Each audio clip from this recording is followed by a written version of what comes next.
Est-ce que biso tobota makabo? Tobota makabo ye. Tunakufia nini? Tunakufia nini? Na damu zalala. Oso. Nani akosipote yango gouvernement ya Kinshasa?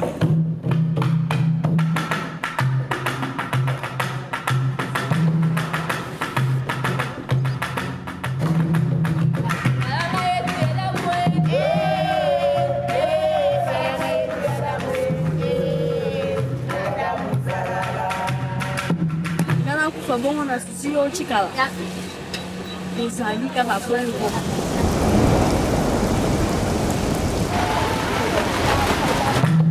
Dans la passe eleki, papa bakufi. Parce que la force reste dans la loi. Ah, ils ont parlement. Les institutions peuvent s'habiller. Ah, lobby dans le boyer. Ah, ils ont institutions. Ça, c'est bien. Ah, le bailleur, ils ont filmé quoi.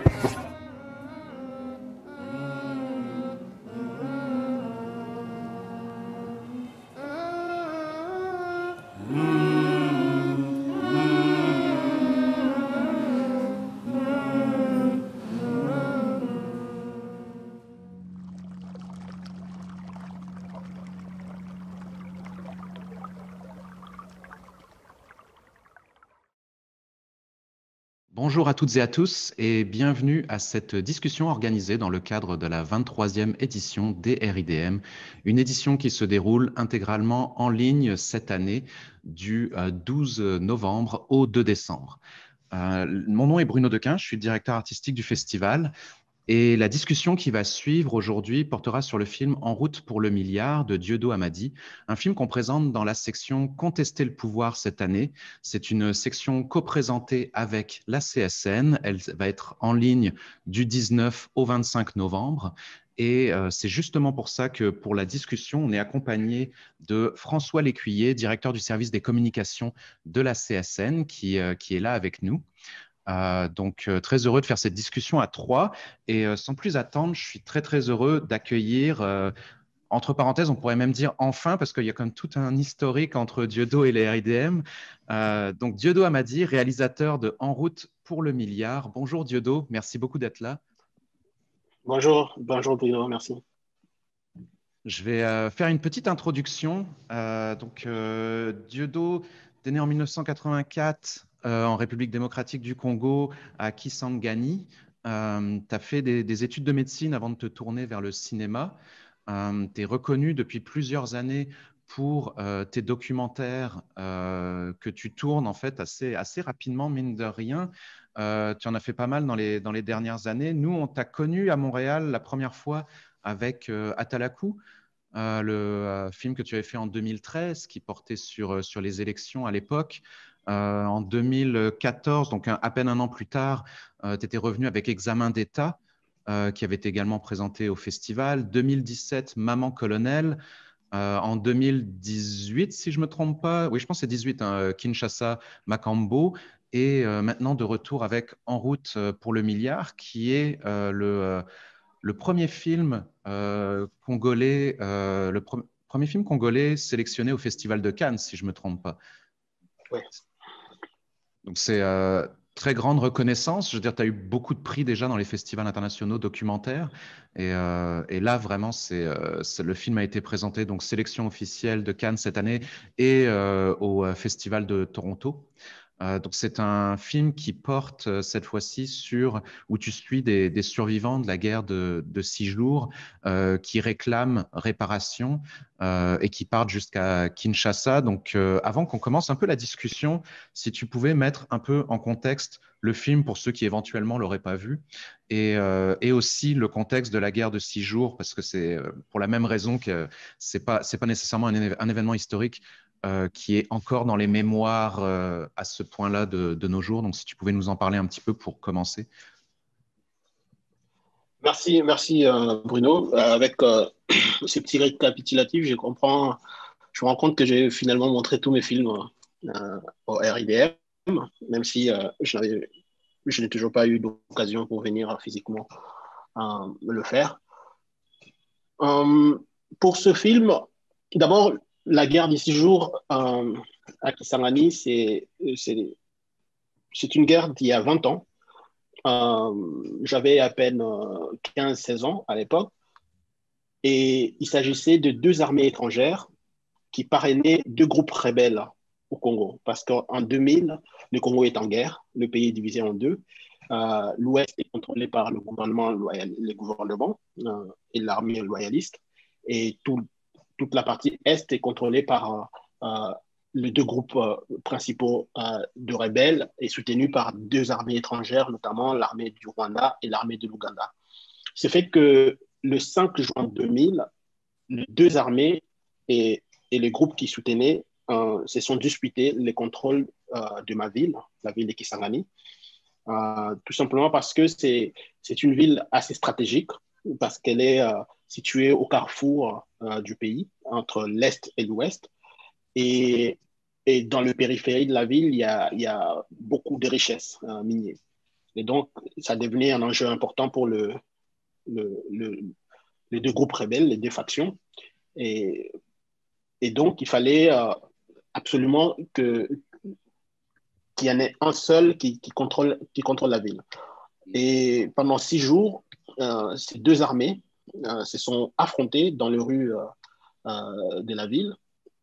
Moi, tout comme tous les autres habitants de la ville, on s'est retrouvés complètement bloqués dans la maison, sans eau, sans nourriture. Et heureusement, au bout de 6 jours, grâce à l'intervention de l'ONU, voilà, les armes ont cessé, on pouvait sortir. Je me rappelle encore de l'odeur fétide de corps qui jonchaient les rues, parfois bouffés par le chien, parce qu'il n'y avait même pas où le mettre. Et c'est cela, en fait, la guerre des 6 jours. 20 ans plus tard, il ne restait pratiquement plus rien, en fait, de cette guerre, en tout cas dans le mémoire. Et c'est ça qui m'a amené à raconter cette histoire, parce que je suis rentré à Kisangani pour un autre projet en 2017, et j'étais assez consterné quand j'ai vu un groupe d'handicapés qui étaient victimes de cette guerre et qui vivaient depuis à la marge de la société. Et j'étais moi aussi un peu honteux parce que c'est seulement à ce moment-là que moi-même, je me rappelais de la guerre, finalement. Parce que même moi, voilà, j'avais complètement oublié. Il faut croire que c'était important, d'une certaine manière, pour beaucoup de gens d'oublier cette tragédie parce que ça permettait finalement voilà, de s'accrocher à l'essentiel et de continuer à avancer. En tout cas, c'est comme ça qu'on le prenait. Mais aussi, il y avait aussi le fait que le responsable de cette guerre, jusqu'à ce jour, sont le puissant au Congo. Ce sont les gens qui sont dans les gouvernements, qui dirigent depuis les 20 dernières années. Et ils ont tout fait pour que cette tragédie soit oubliée. Et cela voilà, a fait que tous les rescapés de cette guerre ont été ostracisés. Et moi, en les voyant, j'étais très marqué, très honteux, comme je le disais. Et je me suis promis de faire un film. J'ai pris contact avec, en fait, j'ai gardé contact avec cette association de victimes qui, elle, n'a jamais cessé de revendiquer, de chercher à trouver réparation. Et quelques temps plus tard, quand j'étais je pense en post-production d'un de mes précédents films, j'ai reçu ce coup de fil d'un membre de l'association qui me dit que finalement, ils ont décidé de quitter Kisangani et de faire le voyage à Kinshasa, la capitale, où ils vont essayer de jouer le tout pour le tout. Parce qu'au bout d'un moment, pour avoir lutté pendant toutes ces années à Kisangani, comme ça ne portait pas les fruits, il a fallu voilà, faire quelque chose de différent, aller au siège des institutions et tenter d'obtenir réparation. Et j'ai senti que c'était le bon moment pour faire ce film. Et donc, j'ai réuni le moyen qu'il fallait pour retourner rapidement à Kisangani. Et c'est ainsi que j'ai pu faire le voyage partant de Kisangani jusqu'à Kinshasa, un voyage de plus de 2000 km par bateau. Et c'est ce qui a donné En route pour le milliard, le film que vous allez passer. Ton film aborde ton film a un rapport particulier avec la politique. On voit cette image, moi j'ai adoré ce plan avec l'image de Martin Fayoulou derrière quand les victimes arrivent à la capitale, où on le voit qui remonte sa manche avec une belle chemise propre. Les gens sortent du bateau, il y a eu la pluie, la tempête, ils ont tout eu. Il y a ce plan-là que j'ai bien aimé et aussi cette histoire de députés qui les accompagnent, je pense que c'est elle qui les accompagne à la radio. Et à un moment donné, bon, la campagne électorale commence, alors elle abandonne les gens en prétextant en disant « je ne peux plus vous suivre, je dois me préparer sur la campagne ». Pourtant, ton film se termine sur la victoire de Tshisekedi et il y a comme une euphorie qui est portée par les victimes, par une partie de la population que tu décides de montrer. Est-ce que c'est le vrai changement que les gens de Kisangani attendaient par rapport à toute cette joute politique-là qui, malheureusement, c'est plus une joute politique, une joute guerrière, militaire qui a enflammé l'Afrique centrale depuis les années 90. Tout l'origine de cette guerre-là prend racine dans le conflit rwandais de 90-94. Alors, c'est un rapport particulier que tu apportes, que tu mets en scène avec le politique. Que représente pour toi cette victoire électorale de Tshisekedi et surtout l'euphorie, l'espoir qui est porté par les victimes que tu choisis de mettre à l'écran? Alors, l'euphorie, pour les victimes, pour les gens avec qui j'ai pu faire ce film, c'était assez symptomatique de l'état d'esprit général de l'ensemble, en fait, d'une grande partie de la population. C'est que pour une première fois, on avait l'impression qu'il y avait un vrai changement à la tête du pays, parce que depuis les années 60, en fait, depuis l'indépendance, en fait, on n'avait jamais connu ça, une passation pacifique du pouvoir par les urnes. Il y avait un opposant qui est devenu président, et un président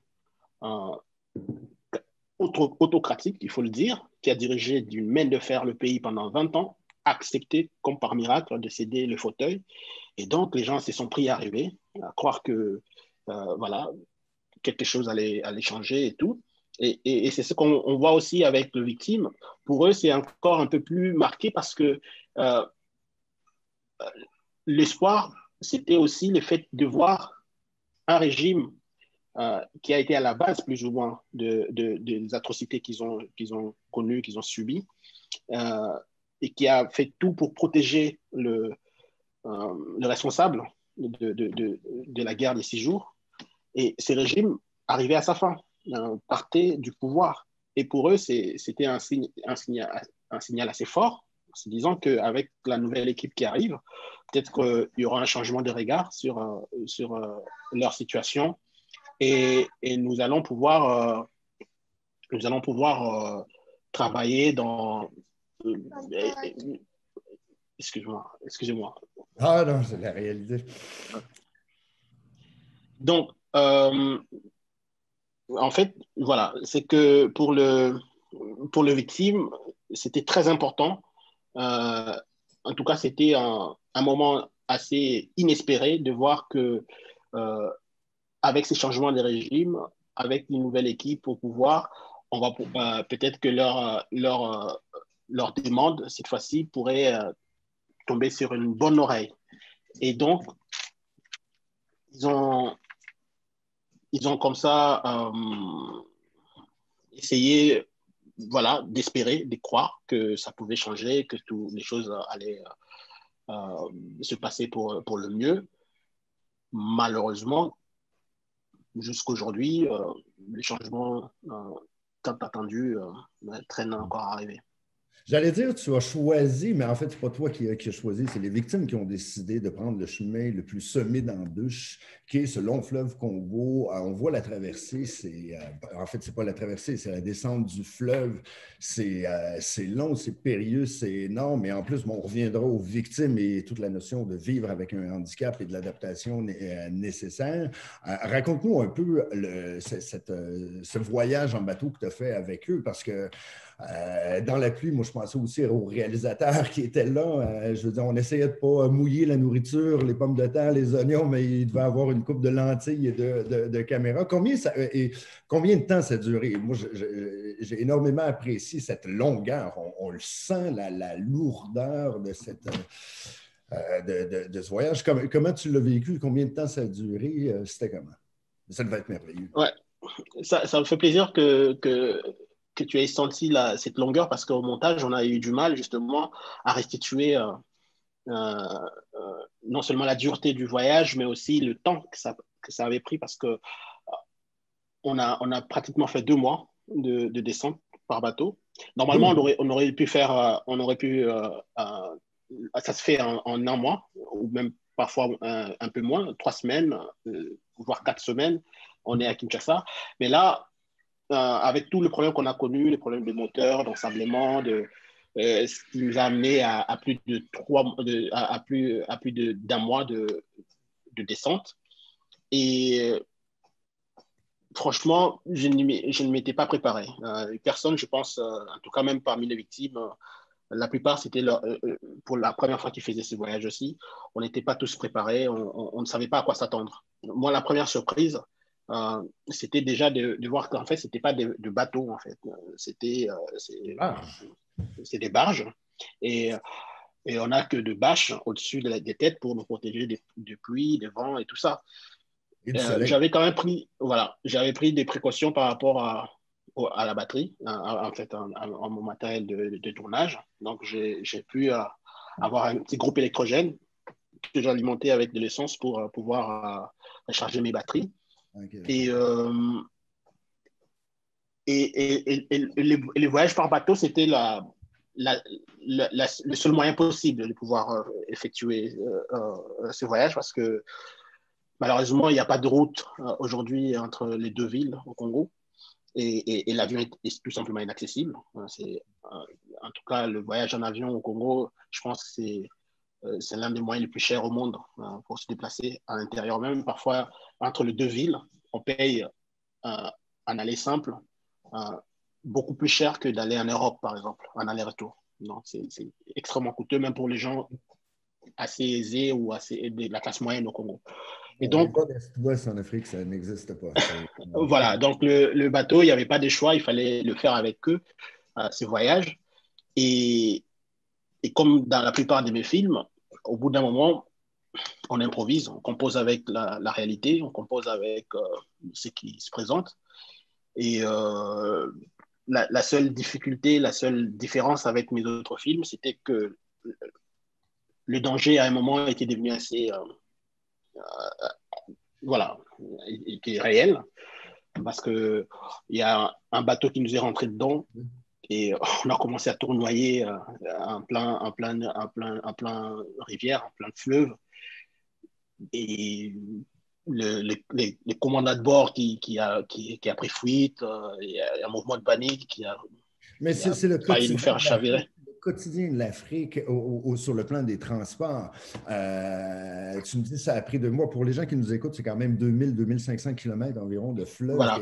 Le fleuve Congo est un énorme et majestueux fleuve qui rentre à l'intérieur des terres, à l'intérieur de l'Afrique centrale. J'ai bien aimé le rapport et en fait la situation des victimes qui doivent vivre avec un handicap. Tu abordes tout au long du film la question des transports. Ça a l'air con, mais la question des transports est au cœur de la mobilité des gens, des échanges entre les gens.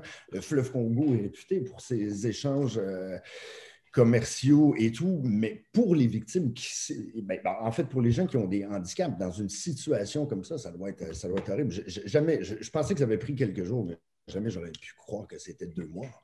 Si. Questionnais sur la notion du temps, on le voit très bien avec la lumière, ton plan avec le ciel bleu est magnifique. La pluie, l'eau, il y a une montée stressante qui culmine avec cet accident à bord du bateau.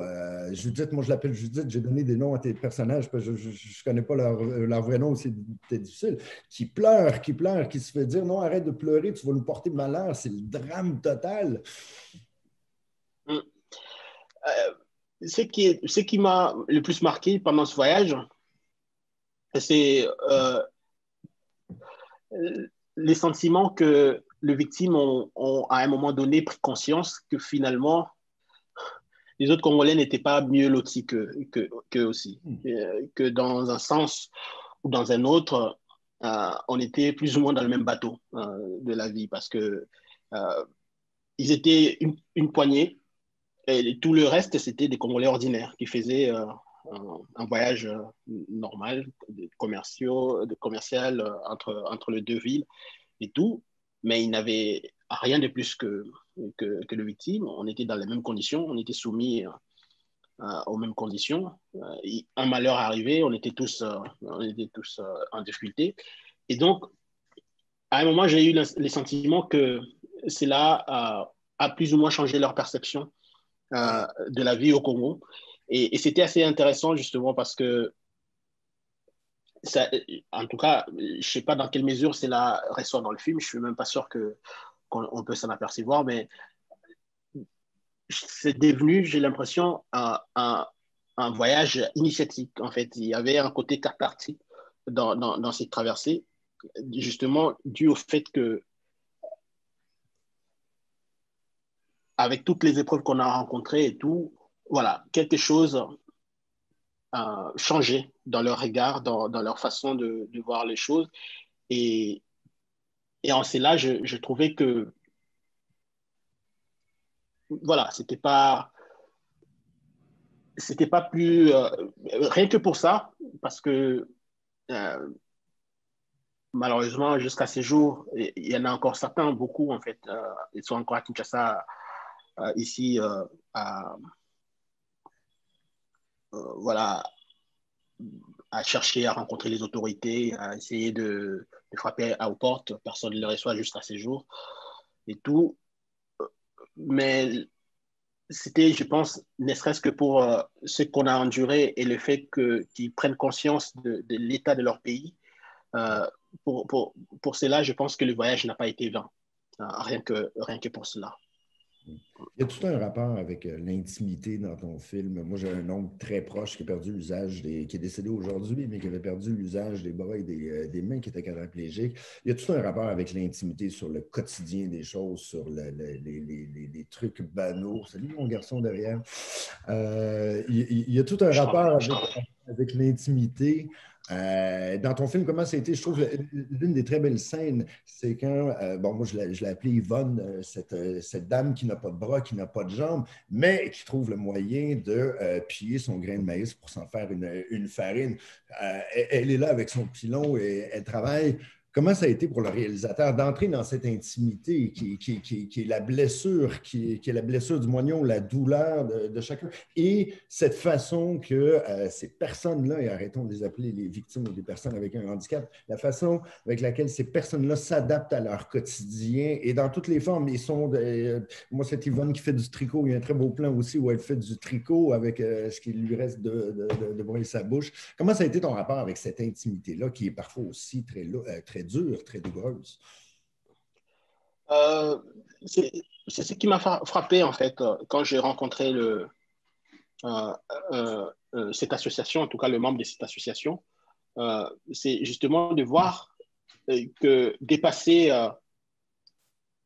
je dirais, l'émotion de voir leur état, dans quel état ils vivent et tout, il restait une sorte de force, d'énergie et de dignité qui m'a beaucoup touché et frappé.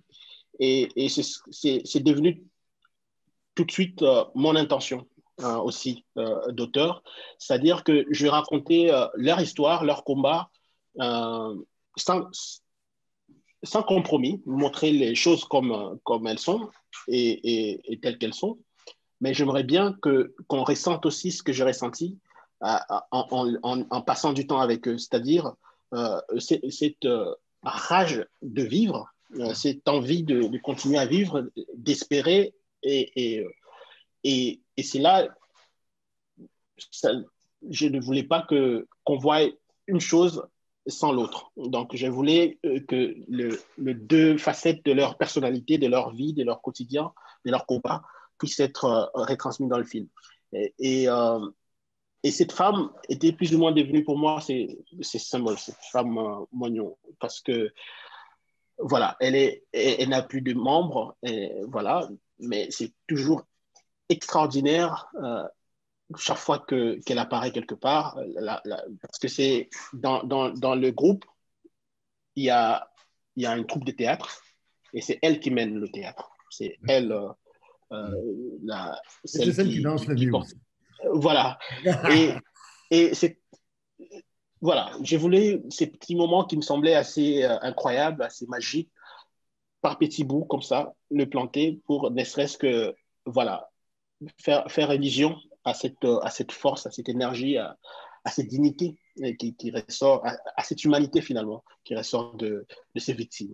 Le film est très dur aussi quand les personnes expriment l'exclusion et la perception des autres. Il y a une phrase qui revient toujours dans le film qui est dite par les personnes, c'est « on n'est pas né comme ça ». On a été dépossédé de tous nos moyens. J'aimerais ça que tu nous expliques, sûrement en lingala, parce que bon, avec les sous-titres, c'est traduit en vaurien, en bon à rien, mais tous les termes qui sont utilisés. Il y a Judith, que j'appelle Judith, qui dit à un moment donné, hey, même les membres de mon entourage me disent, suicide-toi donc, t'es bon à rien. Comment, si tu avais à traduire en français, mais au sens très littéraire, quelles sont les expressions en lingala qu'on utilise? Et explique-nous comment est vécue toute cette dureté de l'exclusion du reste de la population envers ces victimes qui ne cessent de répéter « on n'était pas comme ça, on n'est pas né comme ça ». Je dirais que c'est déjà à l'image un peu de ce voyage par bateau, c'est déjà très difficile pour les gens normaux au Congo. Les gens qui, comme moi, avec 2 membres qui sont en mesure de travailler, c'est à peine qu'ils s'en sortent, en fait, pour tenir le bout du bout, ainsi de suite. Et quand on est moins que ça, c'est terrible. Et c'est ça qui s'observe, malheureusement. Parfois, sans méchanceté. Il n'y a pas d'excuse pour moi, en tout cas, pour rejeter les handicapés ou d'autres personnes vulnérables, sans forcément... en fait,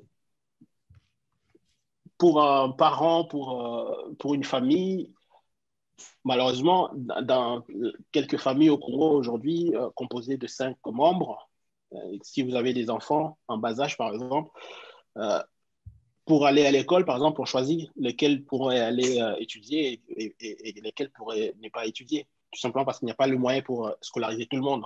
Et ça va beaucoup plus loin, même par rapport à la bouffe, ainsi de suite.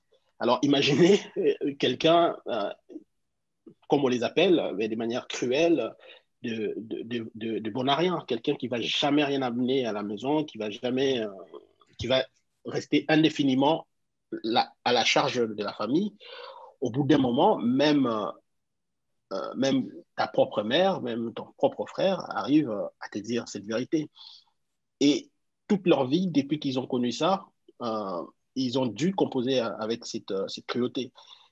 Et la plus affectée, je pense, c'est cette fille, Sola, la plus jeune dans le film, qui, elle, a été confrontée à cette guerre à l'âge de 8 ans, quand elle a perdu toutes ses jambes, ses 2 jambes.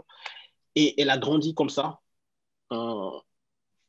jusqu'à la pleine conscience du fait que elle ne va jamais être comme les autres. Et elle a dû accepter cela douloureusement. Et parfois, les attaques venaient de sa propre famille, de son propre entourage immédiat. Et malgré tout, elle et les autres continuent à espérer, en tout cas continuer à vivre, à espérer que demain ça ira mieux.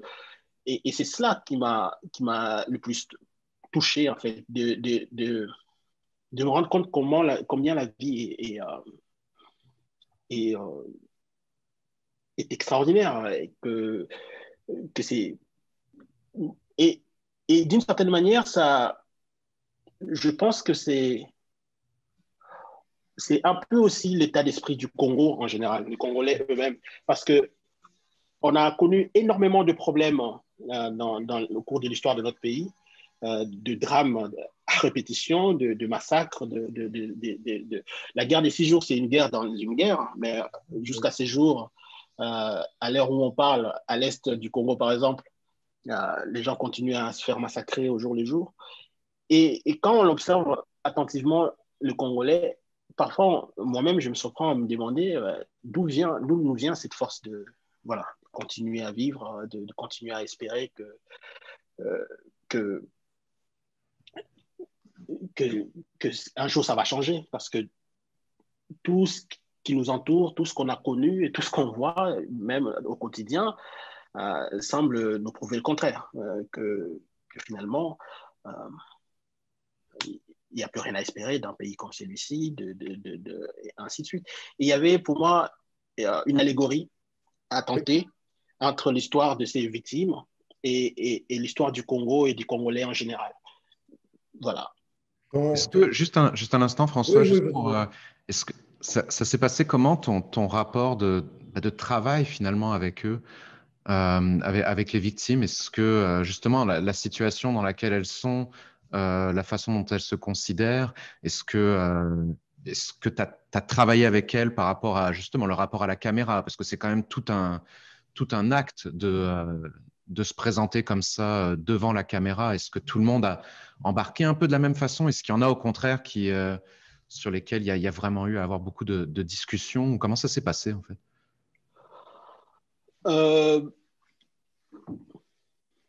D'abord, quand je suis rentré, je n'ai pas réussi en tout cas, je suis arrivé assez tard pour le groupe que je voulais filmer au départ. Parce que quand j'étais informé du projet de voyage, en arrivant, et ils étaient déjà partis.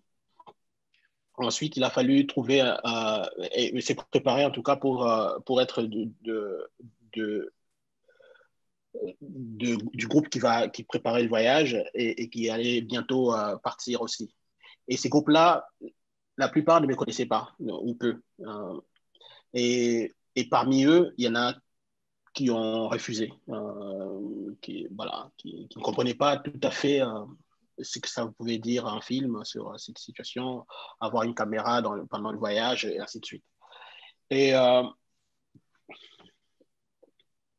j'ai un peu de l'expérience, je dirais, dans cette façon, par ma façon de travailler, c'est qu'au bout d'un moment,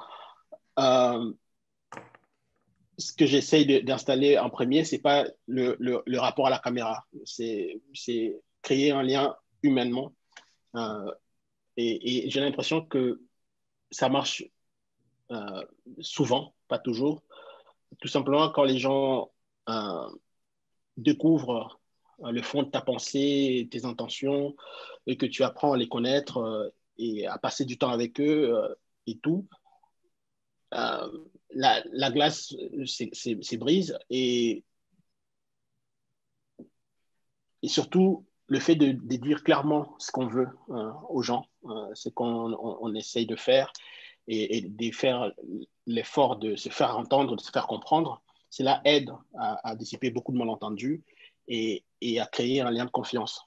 Parce que maintenant, à partir du moment où ils savent ce que tu veux, ils vont t'observer et voir si effectivement ce que tu leur as dit correspond à ce que tu es en train de faire.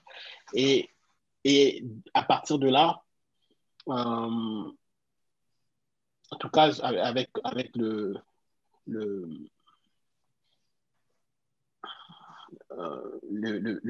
personnage que j'ai filmé, un lien des complicités et des confiances s'est vite installé. Je me rappelle que, par exemple, il y en avait qui avaient pensé que c'était par exemple une histoire, en fait, un film sur l'histoire de chacun pour parler des interviews. Et en plus, ils aiment beaucoup parler. En fait, ils étaient un peu déçus quand ils se sont rendus compte que ce n'était pas leurs paroles qui m'intéressaient. Par exemple, je n'avais pas besoin de filmer les interviews, ainsi de suite. Mais à longueur des journées de tournage, on me prenait à côté, je me pliais un peu au jeu, où on me racontait tout ce qui leur est arrivé chronologiquement, ainsi de suite. J'ai enregistré beaucoup de choses comme ça, même si je savais que je n'allais pas les utiliser. Et tout ça a contribué à faire de nous une famille. Et je pense que pour certains, malgré tout, il a fallu le preuve du bateau pour maintenant encore plus nous souder encore plus fortement. Parce qu'il y en a un qui m'a dit, si tu nous avais dit que tu nous filmerais seulement à Kinshasa quand on arriverait, on ne t'aurait pas cru. Mais avoir vu que tu as risqué ta vie comme nous en prenant ce bateau, finalement, voilà, ça nous montre que voilà, tu es un peu comme nous et que ce que tu voulais faire avec nous n'aurait pas pu être contre nous parce que tu prenais le même risque que nous, ainsi de suite. Et tout ça, c'est petit bout par petit bout. À partir du moment où je m'étais arrangé d'avoir officiellement le droit de venir, en tout cas de rentrer dans l'association, cela me suffisait pour commencer mon film. Et par petits bouts, progressivement, j'ai commencé à gagner la confiance des uns et des autres jusqu'à l'arrivée. Il y en a avec qui ça s'est fait tout de suite, et d'autres jusqu'à Kinshasa. On ne pouvait pas savoir si on était amis ou pas amis, mais ce n'était pas vraiment important pour moi, à partir du moment où je savais ce que je voulais et que j'étais en mesure de faire le film. Ton film commence sur une prémisse, en fait, tout le périple de ces gens-là commence sur une prémisse de base qui dit, et c'est dans la scène, dans la cuisine extérieure des femmes où la plus jeune dit, le président nous a dit qu'on aurait plus de chances d'être entendu si on allait à la capitale. Et tout le périple de la capitale se termine à un carrefour où la nuit commence à tomber, il commence à pleuvoir. Moi, dans toutes les villes africaines où je suis allé, il n'y a jamais une situation plus triste que de se retrouver un soir sous la pluie à un carrefour alors que tous les gens passent devant toi sans s'arrêter. Pourquoi, et le périple de Kinshasa se termine sur ce plan, il me semble. Pourquoi avoir... comment s'est passé le retour? Et pourquoi ne pas avoir montré le retour à l'écran? Et comment était l'ambiance, surtout? Comment ces gens-là ont vécu le périple tout autant périlleux que dû être le retour? Le retour à Kisangani, déjà, il était improbable. C'est que, comme je l'ai dit, aujourd'hui, on est arrivé en 2018, on est en 2020, il y en a encore qui sont à Kinshasa. Donc, si j'ai compté filmer le retour, j'aurais peut-être pas encore fini le tournage. Parce que c'est ça qui est assez,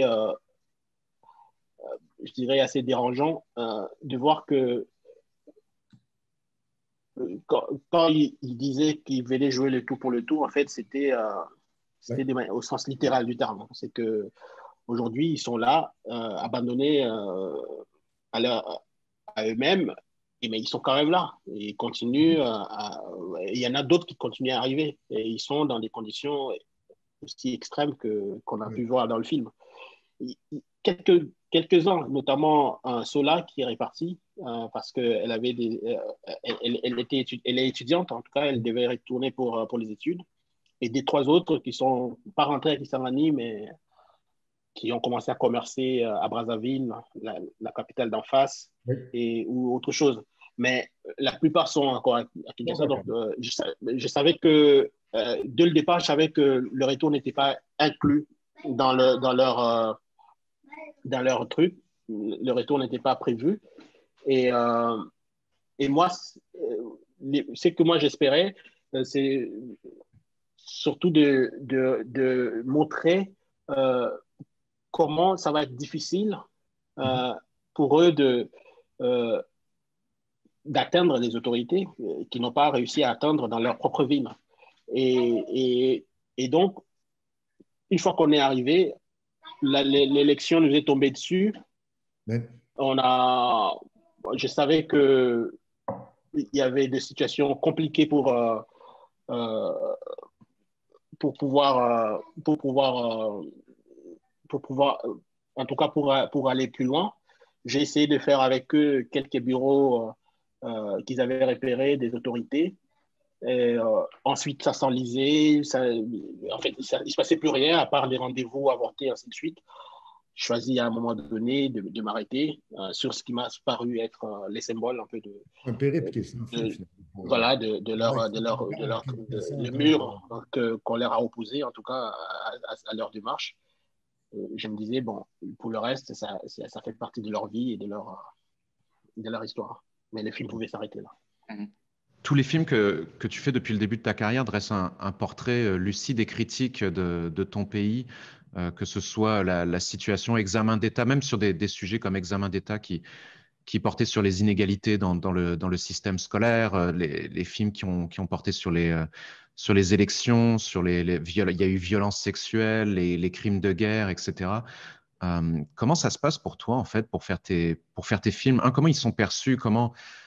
C'est quand même des films qui sont ouvertement critiques. Donc, je serais un peu curieux de savoir comment ça se déroule pour toi à un niveau à la fois personnel, comment ils sont perçus, comment tu arrives à en faire d'autres, comment tu choisis tes sujets aussi. Je dirais que le manque d'infrastructure me protège un peu. En tout cas, m'a protégé pendant tout ce temps parce que je montre très peu mes films au Congo parce que voilà, il y a très peu d'endroits où les montrer. Et ce qui fait que la seule fois où je pense qu'on a commencé à savoir qui j'étais et ce que je faisais, c'est récemment avec la sélection à Cannes, qui a été assez médiatisée, ainsi de suite. Mais tout ce que j'ai pu faire avant, ça passait sous le radar des autorités parce que on n'en entendait pas parler, en tout cas au Congo. Le peu de Congolais qui s'intéressent au cinéma, surtout ces genres de cinéma, on le rencontre dans des centres culturels, soit dans les universités, c'est tout.